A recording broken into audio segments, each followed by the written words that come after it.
And good morning, evening, afternoon, wherever you are in the world. This is Harrison Smith with another episode of Cynema, brought to you again by Dark Matter TV. TV is a streaming platform where you can find not just current genre entertainment in horror, sci-fi, thriller, and action, but also classic content that takes you back to the great old days of late night cable and finding those cult and classic films that they just don't make anymore. Available for download on Android or Apple, or visit darkmattertv.com. It's free, it's fun, and it's gonna grow. This is my fourth installment for my limited sub-series on my personal bouts with cinema and dealing with it. Right now I'm calling it the 80s Road to Cinema. And where I left off, I've been covering how I kind of got into filmmaking as a kid, worked my way through middle school and even high school, and the last episode talking about pretty much how I sat on my laurels and didn't do much in the way of really challenging myself or expanding my horizons and got quite comfortable in the small pond that I was swimming around in. And that's going to really make me pay a big price. And so when I left for college, which I talked about in my previous episode, I went to Penn State. I opted for a smaller campus instead of going to main campus, which I was also accepted to keep that big fish in small pond syndrome. I didn't push myself up there either. It was more of screwing around, messing around with a cheerleader down the hall, and just kind of continuing the level of filmmaking work that I had been doing in high school without really expanding. We were talking about in the last episode also about the expansion of technology, even though it was still crude by today's standards, but the video revolution for the consumer end of things was really taking off. And I should have taken far more advantage of that. I even had a friend who by the mid 80s, his family had a camcorder that wasn't really a camcorder, it was a video camera that attached to the portable block, the Portapack that it was attached to. It was a GE, if I'm not mistaken. And I could have had access to a video camera to really try to do more and even write more and go beyond the slapstick short subject comedies that I was working on. I was in college, and as I had mentioned in my last episode, pretty much failed out. And let me just kind of give some context to all of this. When I was in college, I mean, look, I'm not making excuses or anything like that, but movies made out college to be like these hallowed halls. And once you get to college, life is different and everything's going to be far more expansive. And I just can't explain it, but college was like this mecca that movies and television groomed you for. And when you got there, at least for me, and maybe that's part of it, maybe there really was no wide landscape or anything exciting to really even give me a visual difference. But for me, college was 13th grade, and I think that's pretty much the way I wanted it. The campus that I went to at Hazleton and Penn State was very small and comprised of a few buildings, and you lived off campus. They did have some dorm living there, but I didn't do it. I stayed in an apartment off of West Central Avenue in Hazleton, and I lived with a bunch of rowdy, wild roommates and had a great time. But overall, there really was no change in landscape from the small town that I grew up in and went to high school in. So there really wasn't much of a change. So when I got to this campus, I sat in classes that I remember at one point in one of my English classes, and I talked about this big paper that I did for my last episode where it was define the word bad for English. And I think I did like 16 pages on this, and I thought it was just the greatest thing ever. When I sat in these classes, and I'm using my English class as the example, I remember the professor gave us like 15 minutes to write 5 paragraphs on something. I can't remember. And I remembered looking around the room, and you saw their kids going like, oh my God, 5 paragraphs, and he's only giving us 15 minutes. I'm like, what the hell are you people talking about? Like, I did this in my sleep. And most of all, I was doing this in 10th grade. My teacher in high school was already giving us assignments that were far more challenging than this. And I remembered thinking like, so this is college. This is the big deal. And what a ripoff is really what I thought. And to be fair, I wasn't challenging myself anyway. And I was doing nothing to really put forth any kind of major effort into this. And I just gave up. I was kind of like, I'm not doing this. And as I had said in part 3, didn't go to class. They handed out the syllabus for each class, and I looked as to when they were going to give the tests, and I just showed up for the tests. And to give myself a little credit here, I did extremely well on the tests, which is why I was surprised the day I handed in this big, illustrious paper, that my English professor looked at me and he just said, he goes, well, I'm glad you really did a great job on the paper because I'm failing you. So I was flunking out. And I did not take a film class other than a film criticism course. And I mentioned this in a previous episode about Psycho 2. I had a professor that just laid into me at one point when I discussed in my film class that I offered my opinion that I felt that Psycho 2 for me was much more enjoyable than Psycho because I went in with a preconceived notion of hating Psycho 2 because I felt it could never measure up to the original. And I was surprised to find out that I actually enjoyed Psycho 2 so much that I saw it again the same day. I paid money to get a ticket. I walked out of the first show, bought a ticket, and walked into the second show. So for me, none of this was measuring up to this preconceived notion that I had. Now, I had a bunch of roommates that were off the wall, and I could write an entire series or sitcom just on this roommate situation.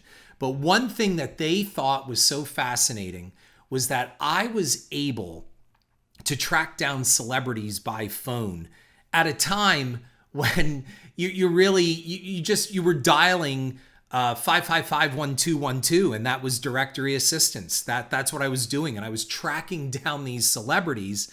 Today, I guess you would call it stalking, although I didn't bother them. I just did it once to show that I could do it. And I often lied and I said that I was, a writer for the Penn State Collegian, and I was a film writer, and I was trying to get an interview. And this is going to play into something coming up. But today's episode also focuses on the cynicism of something else. And that is, one night we went to go see, a couple of my roommates and we went to go see A Nightmare on Elm Street Part 2, Freddy's Revenge. And we saw it up at this local, musty old movie theater. And it was still a first-run theater, but I'm telling you, it was like stepping back in time. And this theater had seen better days. And I remember it was called the Hersker Theater. I don't know if one of the neon lights burned out on it. I can't remember, but it was Hersker. And I don't think it's there anymore. It was a privately owned theater. And we sat down and we saw Nightmare on Elm Street Part 2. Now, to be fair, we were totally stoned and baked out of our minds. But we loved the first film, and I was a huge fan of A Nightmare on Elm Street. And we were excited that this thing was burgeoning into a franchise, or at least it looked it. And so we watched this movie, and by the end of the film, I really can't say that we really cared for it. Now, I'm friends with Jack Shoulder, social media friends with Jack Shoulder, the director, and social media friends with Mark Patton. And I ended up dating a girl who was one of the bikini babes at the ending pool scene.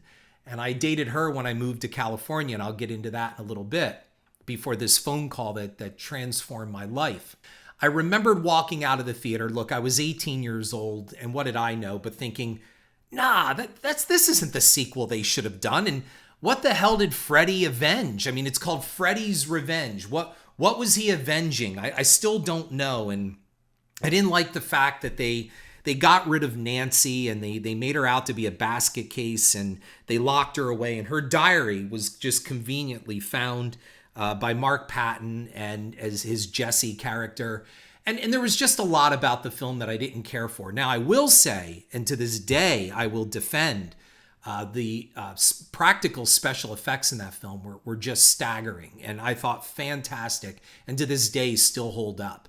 But that's a whole thing. I'm not getting into a review of A Nightmare on Elm Street Part 2. What I'm going for is that the 18-year-old me really didn't care for it. And I ended up going home that night and writing out a treatment, believe it or not, for A Nightmare on Elm Street Part 3.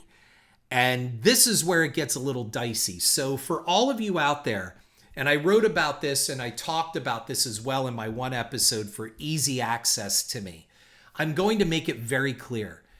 Any of you that have a great story And please do not approach me via social media, and especially by DMing me on Twitter. Do not do that and pitch me your story.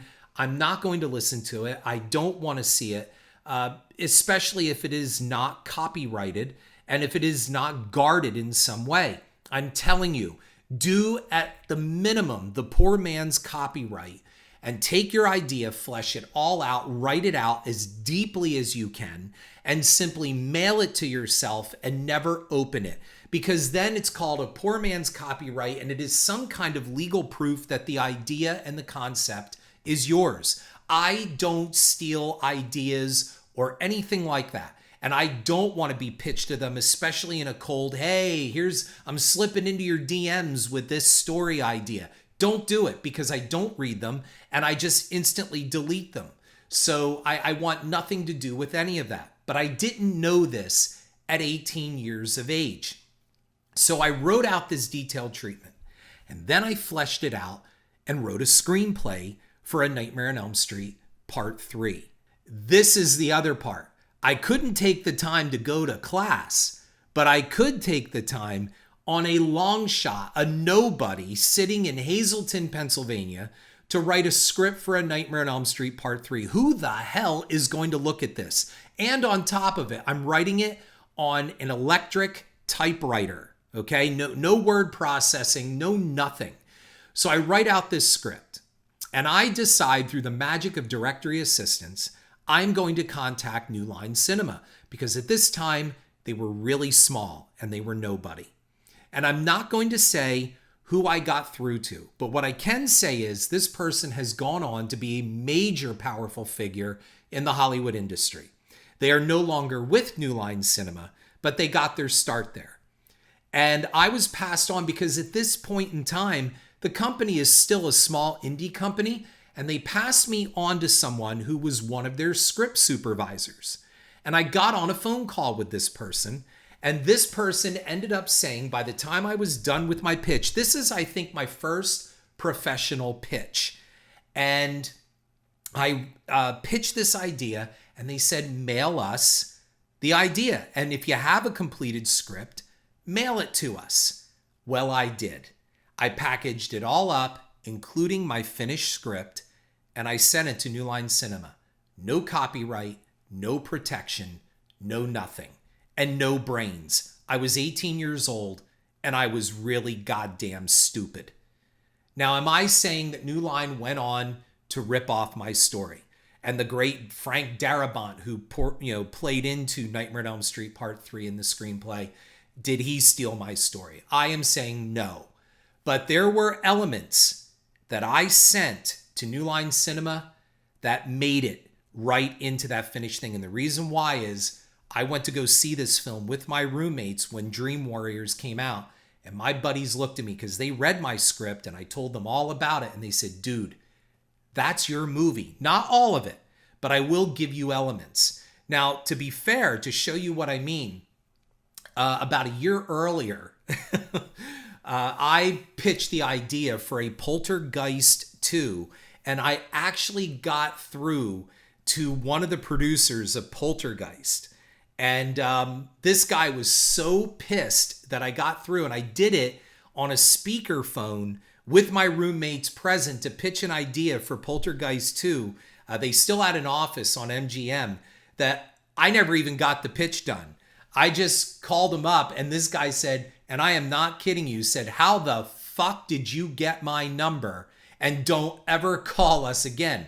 Well, now that I'm a professional filmmaker, I totally understand why, because he didn't want to hear anything that wasn't copyrighted, but that's what he said to me on the phone. And I'm not going to say who it was, but you can narrow it down. It was two of the main producers of the original Poltergeist and the sequel. But it was, and I quote, basically, how the fuck did you get my number and don't call me again? And just hung up. So I get it. So anyway, I pitched this idea for Nightmare 3 and I sent it in.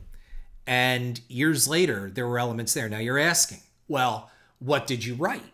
One of them was that Nancy returned, that Heather Langenkamp returned. And I had a big thing for Heather Langenkamp at the time. And to prove that I was well connected in Hollywood, I remember one time I called her management with my friends, my roommates present, and I recorded the call on audio tape. And I got through saying I was a writer at the Penn State Collegian and I would like to interview Heather for a Nightmare on Elm Street interview because the second one had opened. And I talked to Heather for about 30 minutes on the phone. Now, I never bothered her again. I didn't stalk her or anything. I did it to prove a point. My roommates called me the Indiana Jones of celebrities. I could track down and find anyone. And that wasn't true, but it was still pretty cool. And they couldn't believe that I was talking to Nancy from A Nightmare on Elm Street. Again, I never bothered her again. And I actually had a really damn good interview. And to show you what I mean, I prepared some really damn good questions at the time. I didn't waste her time. But it never went anywhere. So I kind of guess got my comeuppance because I had Nancy return to A Nightmare on Elm Street Part 3. Now, most of you are saying, well, big deal. Anybody could have written that. However, I had it that Nancy had developed a power to pull people into her dreams. And there were a group of kids on a college campus that assembled to fight Freddy in the next installment. They weren't part of a mental institution or anything like that, but I did create that and sent that to them. Did they steal it? I am not accusing them of that at all. Look, these are very general things. Somebody else could have easily come up with this, and by no means am I insulting the great work of Frank Darabont, who is light years beyond me. So I'm not having that as a takeaway from this podcast at all. I also had it that Nancy understood at the end that the only one to really who could fight Freddy was Freddy himself, and she becomes Freddy Krueger in the dream, and two Freddy Kruegers square off. These were some of the ideas that I sent to New Line Cinema. They eventually just wrote back, and this executive, this script supervisor wrote back and did say, we're sorry. Hey, listen, a good read, but sorry about that. We're not taking it, but thank you anyway. Appreciate your time. Good luck with your future. And never heard from them again until, of course, I saw the third film and my roommates were like, dude, you wrote that shit. So just letting you know, copyright your stuff and never send it to anyone, because even if they come back and tell you, no, we're not interested, that's how stuff gets stolen. All I can tell you is it is a very interesting coincidence and probably nothing more. At this point in time, I'm failing out of Penn State. I'm on academic probation. I am returning for a second semester, but look, I knew in my gut, I'm going nowhere with this. So Psycho 3 was already ramping up. There was talk of the new film. It was shot at that point. It was coming out that summer. And I did my Indiana Jones thing again. And I said to my roommates, I said, how about we get Norman Bates on the phone? And they're like, dude, you'll never get him on the phone. I'm like, well, let's try. So I worked the magic of directory assistants in Los Angeles.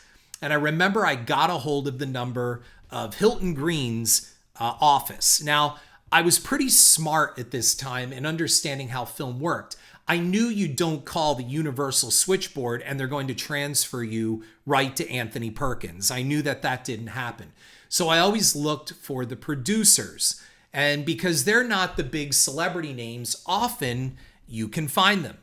So what I did was I looked everything up, and from reading Fangoria magazine, understood the different production companies that worked within Universal. Even though Universal was the big company that released it and financed it, there are production companies that work as a sub-level inside the studio system. So I went for the lowest hanging fruit first. I didn't go for the big enchilada of Universal. I went for the smaller end of things. And I got a hold of Hilton Green's office, and I got a hold of his secretary. And this lady was great. I was talking to her. I said, well, I'm so-and-so from, the Penn State Collegian. I'm doing a story on Anthony Perkins's cult status. And my roommates are just astounded. They can't believe this. And they're listening because we had the ability to stick this thing on the side of your phone. You got it from Radio Shack. And it would record the phone call, but also act as a speaker unit as well, too. Like you could hear the call. And they couldn't believe this. They're like, look at you. And she turned the tables on me. This secretary said, wait a minute, you're from Penn State? Now, I alluded to the fact that I was from main campus, Remember, I just said I was from Penn State. I didn't say Penn State Hazleton. She went to Penn State main campus. Now, I had been to the main campus and I'm familiar with the main campus. I was accepted to the main campus, but I chose not to go, as I said in my previous podcast episode. So I said, yes, I'm from Penn State. She goes, well, oh my God, I graduated from Penn State. Now we've got a moment. And I said, well, that's great. And so we started talking about some of the landmarks, the water tower, blah, blah, blah. And we started reminiscing about Penn State with her. And finally she said, so wait a minute. So why are you calling? And then I went further to say that at this point in time, I was thinking of moving to Los Angeles. Go out there like Steven Spielberg or Tom Cruise, and I'm going to try to make it. I'm just going to be this unknown that's going to take that town by storm.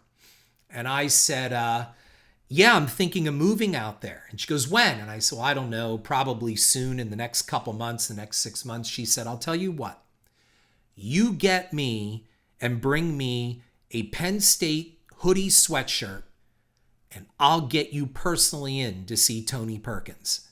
I was like, you've got to be kidding me. The next day, I bought her a blue and white Penn State hoodie sweatshirt. And I was going to hang on to it because I knew I was crashing and burning.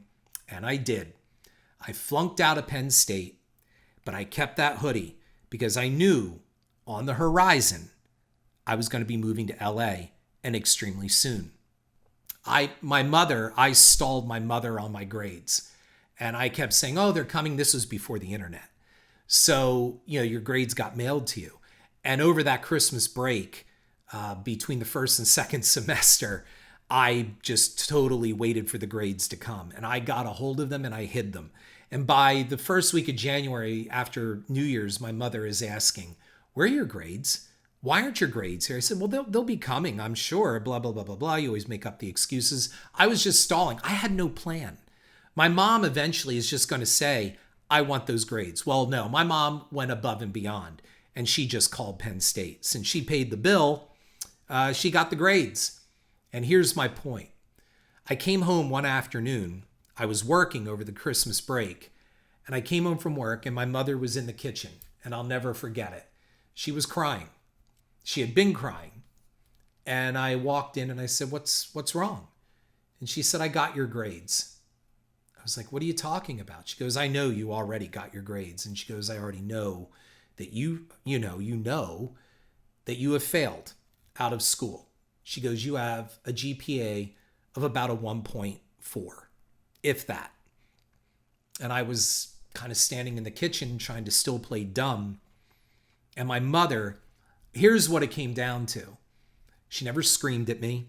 She didn't throw anything. She didn't tell me I was an idiot. She didn't berate me.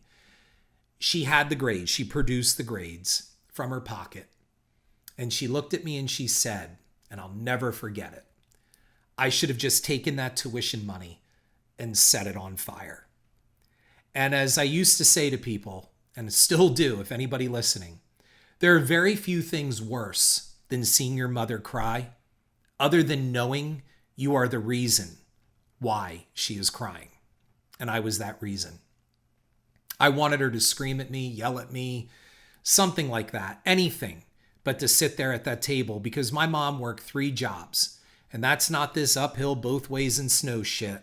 My mom worked 3 jobs as a waitress before she became a nurse. She put herself back through nursing school to put that money away for me so I could go to college. She wanted me to be the first to graduate college with a degree.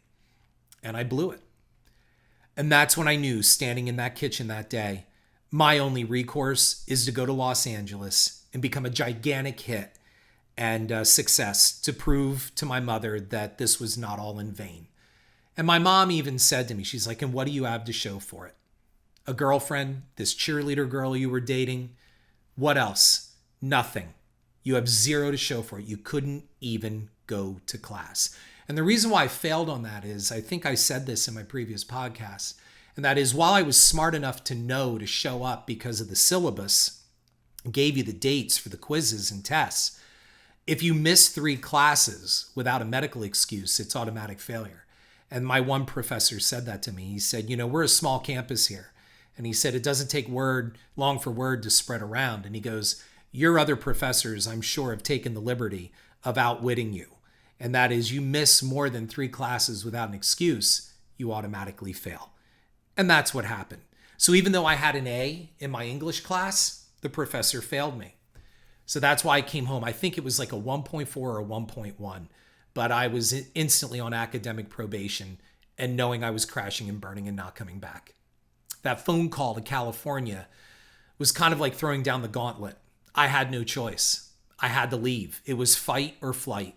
I didn't have it in me to fight to regain my academic status. My roommates had already applied and gotten accepted to transfer out to the main campus. I would be stuck at Hazleton another year. Even my ex-cheerleading girlfriend was heading out to main campus. It would just be me, that loser guy with a whole new batch of freshman roommates, and I'm the loser that flunked and had to stay longer. I wasn't going to be that guy. So I left. And I will leave you with this here for this episode. I still worked. I came home and I worked. I worked at a video rental store where I just worked and socked away money.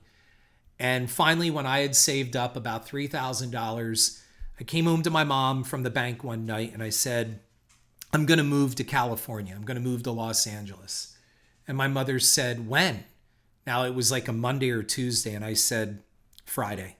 My mom was like, what? I had already bought the ticket. It was a Delta ticket, the first time I was ever going to fly on a jet across country to a state I've never been to in my life. I had no apartment. I had nothing out there. And I said, I'm going to move to California. And that's what I did.